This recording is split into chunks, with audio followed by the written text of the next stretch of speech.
Hey, what is up, guys? This is Annie Tier Guild Forever. Going to be doing a review for the Ancient Bride Magus episodes not no 7 through 9, and boy oh boy, we got some stuff to talk about. First off, that little runt that constantly keeps popping up on and off again. I am had enough of that kid. He needs to get lost, but unfortunately, he is still alive. He was damned and forced to live on this earth because he was executed by gods or something. So I'm assuming this kid is not an alchemist, which in fact he is a demigod, I'm assuming, of some sort, something like that. And yeah, I don't know what his plan is, but I know he work. I just feel like we're gonna see more of that bastard, and I really don't want to see more of him. Now, the biggest thing or the highlight of these episodes to me was discovering Elias's true form. And I gotta tell you, he's gotta be one of the freakiest mother effers I have ever seen. Holy moly. That bastard, not bastard, he's not a bastard, but that guy is damn crazy looking. He looks like something from hell.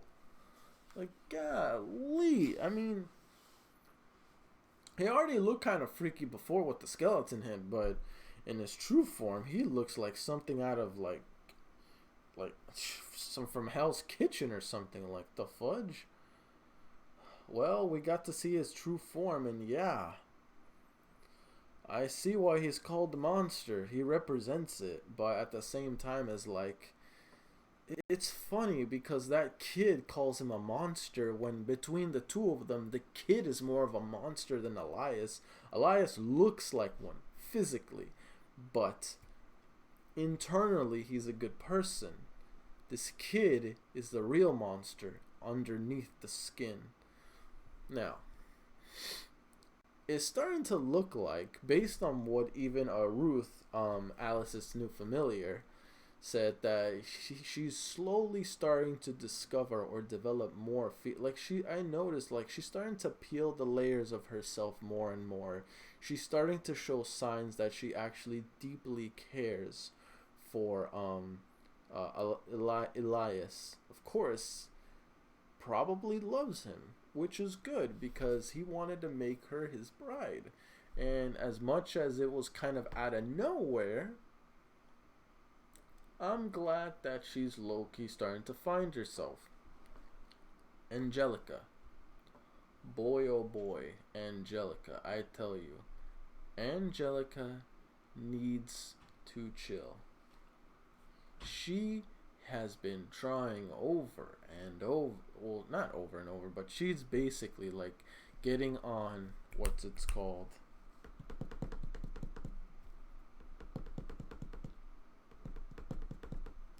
She's been pretty much getting on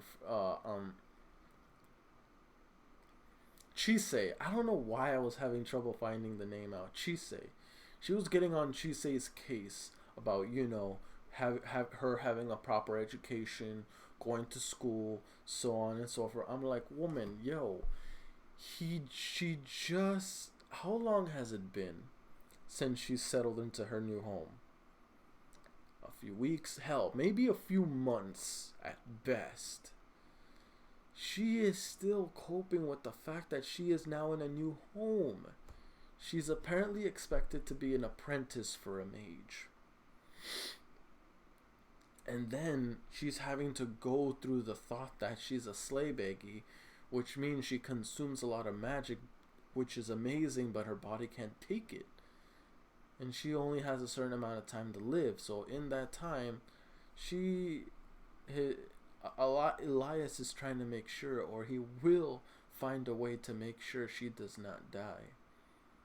But in that sense, she's also, I'm assuming, on her own time trying to figure things out. Point is, I'm not disagreeing she shouldn't have an education. Excuse me. I'm not saying she shouldn't have an education. I'm just saying, take it slow. Look, give it at least a good year or two. Let her find her place. Let her finally fit into her home. Settle down. finds what she wants. Because you can take her to school and whatnot, but if she doesn't want to right now or doesn't even know what she wants to do, then why even bother? I mean, I understand that it's because she feels like she's dependent on Elias and her keeping her home because she's enjoying the life she leads right now. And maybe if she goes to school, she'll meet other people, she'll have more friends, she'll have a much better mindset of a normal teenage girl, which isn't bad. She has a right to it, but she's very dependent on Elias, which is understandable. He's the only family she's got in this world. Her mother disowned her. God knows what happened to her father. And then every single bit of her life, she's been treated like shit. Girl needs a break. Especially when around certain people, she was always made fun of or being told certain things that weren't right. At least right now what she's doing, she is happy with what she's doing. She likes tending to the garden. She likes studying magic. She likes the position she's in right now. So give it time. Let her come on her own for herself to decide whether she's ready to go to school or not. Do not force it upon her because you're only making things more complicated when she's already starting to fit in and feel more like home. Do not jump the gun when it's only been a few months at best. Like I said, give it a year or two and then you can pop that question. Granted, you can be like, well, she's missing a year or two of education. Look, I see what you're saying, but she can be homeschooled. And more importantly, this girl's went through hell. Okay? We do not need to put more pressure on her when she's finally feeling at home and feeling happy.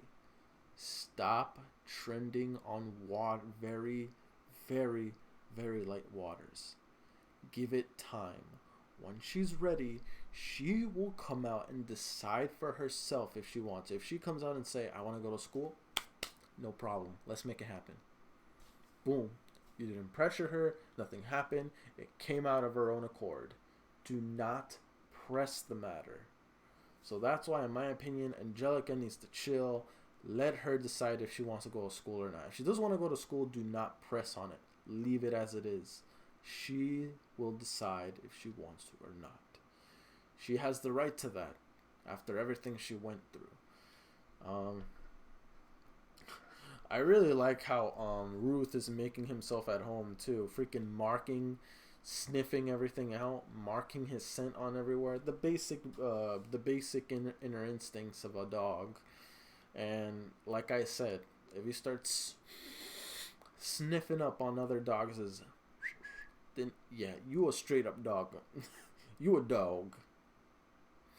So, and I'm actually really happy with Ruth. You can honestly say Ruth's character was kind of like just suddenly sprung onto the scene, and now out of nowhere she has a familiar.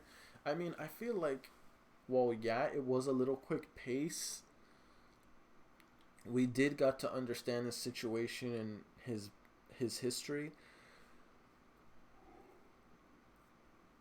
Excuse me.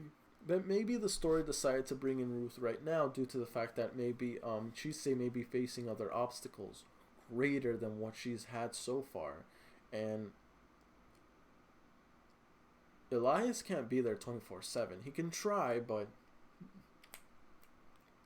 there's going to be moments where she has to handle things herself.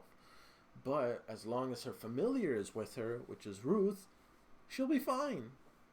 She'll be fine. Oh yeah. And before I end the video,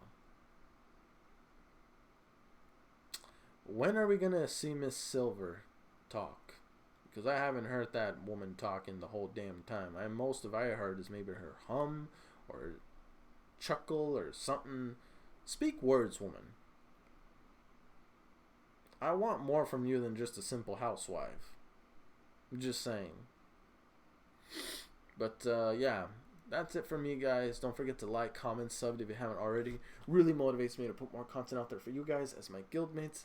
And I'll see you guys all in the next video. Don't forget to check the links in my description below. There's links for my Patreon. There's links for my Discord. There's links for the reaction, so on and so forth. Go on, check it out. You won't be disappointed. But until then, peace.